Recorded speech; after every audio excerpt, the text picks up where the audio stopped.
जिन खनन माफियाओं के कभी सूरज नहीं डूबते थे, आज उन खनन माफियाओं पर ताबड़तोड़ कार्रवाई होती नजर आ रही है। उत्तराखंड के मुख्यमंत्री पुष्कर सिंह धामी को यूं ही धाकड़ नहीं कहा जाता। धाकड़ फैसलों की वजह से उत्तराखंड के मुख्यमंत्री की छवि धाकड़ मुखिया के रूप में उभर कर सामने आई है और इन दिनों धाकड़ धामी का खनन माफियाओं पर हंटर खूब प्रदेश में चर्चा का विषय बना है। उत्तराखंड के जनपद उधम सिंह नगर और नैनीताल में खनन माफिया का बोलबाला है। जिनका उजाला हो या फिर रात का अंधेरा, खनन माफिया अपने अवैध कारोबार को अंजाम देने से नहीं चूकते और हर बार सियासत में अवैध खनन का मुद्दा खूब भुनाया जाता है और सरकार बनती है बिगड़ती है, लेकिन अवैध खनन का कारोबार टस से मस नहीं होता। लेकिन उत्तराखंड के मुखिया की कमान पुष्कर सिंह धामी के हाथों में आते ही खनन माफिया के खिलाफ विभागीय हंटर खूब चलता हुआ दिखाई दे रहा है और उन्हीं हंटरों में से एक हंटर वन विभाग की टीम लगातार खनन माफिया पर चल रही है। तराई पश्चिमी डिवीजन के डीएफओ प्रकाश चंद्र आर्य द्वारा अवैध खनन की रोकथाम हेतु एक विशेष अभियान चलाया जा रहा है,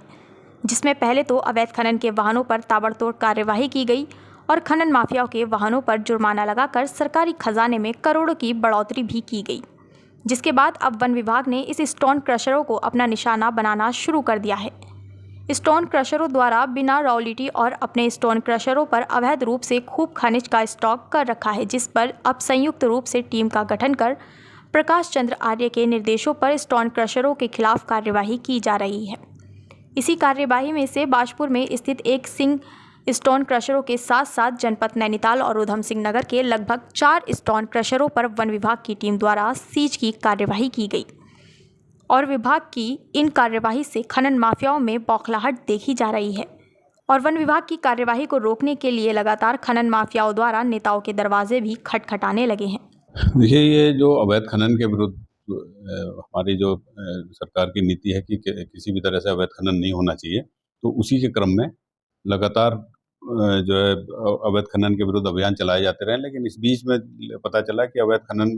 करने वाली कुछ व्हीकल जो है ये स्टोन क्रशर जो है उनको इंस्टिगेट कर रहे हैं कि आप जो है माल लेकर के आओ। तो उसी के क्रम में स्टोन क्रशरों के ऊपर इनको कार्रवाई की गई है, जिसमें से कल एक सिंह स्टोन क्रशर था, ये बाजपुर के पास सिंह स्टोन क्रशर, उसको और उसका स्टॉक था एक, उन दोनों को जो है कल सीज किया गया है और ये कार्रवाई आज भी चल रही है। आज भी एक अमर स्टोन क्रशर पे अब तक कार्रवाई हो चुकी है। उसके अलावा अभी टीम वहीं पर है, तो दूसरे क्रशर की भी जांच चल रही है, तो वो उनके नाम फिर तब पता चल पाएंगे, तो उसके लिए अलग से बताया जाएगा। अवैध खनन को रोकने के लिए डीएफओ प्रकाश चंद्र द्वारा चलाए जा रहे अभियान को अब और भी सख्ती के साथ चलाया जाएगा। और देखो, प्रकाश चंद्र आर्य ने खनन माफियों को कड़े शब्दों में चेतावनी देते हुए कहा कि क्षेत्र में अवैध खनन के कारोबार को हरगिज बर्दाश्त नहीं किया जाएगा।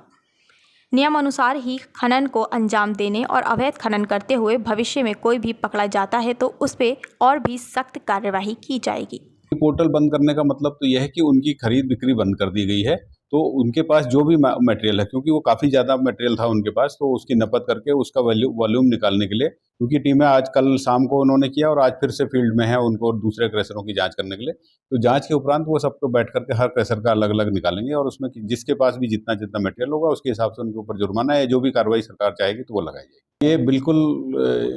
ये निश्चित समझ लें सब लोग, जो भी इस तरह से अवैध खनन में लिप्त है उनके विरुद्ध सरकार सख्त कदम उठाने की तैयारी में है और हम लोग सब उसी के लिए लगे हुए हैं कि किसी भी तरह से अवैध खनन किसी क्षेत्र में नहीं होने दिया जाए।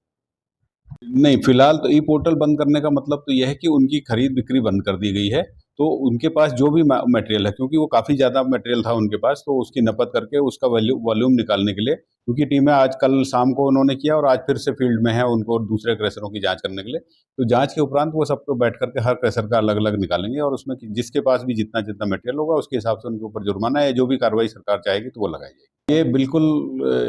ये निश्चित समझ लें सब लोग, जो भी इस तरह से अवैध खनन में लिप्त है उनके विरुद्ध सरकार सख्त कदम उठाने की तैयारी में है और हम लोग सब उसी के लिए लगे हुए हैं कि किसी भी तरह से अवैध खनन किसी क्षेत्र में नहीं होने दिया जाए। धाकड़ धामी के धाकड़ अधिकारियों ने खनन माफियाओं पर ताबड़तोड़ कार्यवाही कर खनन माफिया की कमर तोड़ने का काम किया है। बस अब देखने वाली बात ये होगी कि अवैध खनन पर पूरी तरीके से रोक लगाने में धाकड़ अधिकारी सफल होते हैं या फिर नहीं, और इस बार क्या सियासत में अवैध खनन का मुद्दा फिर से गरमाएगा।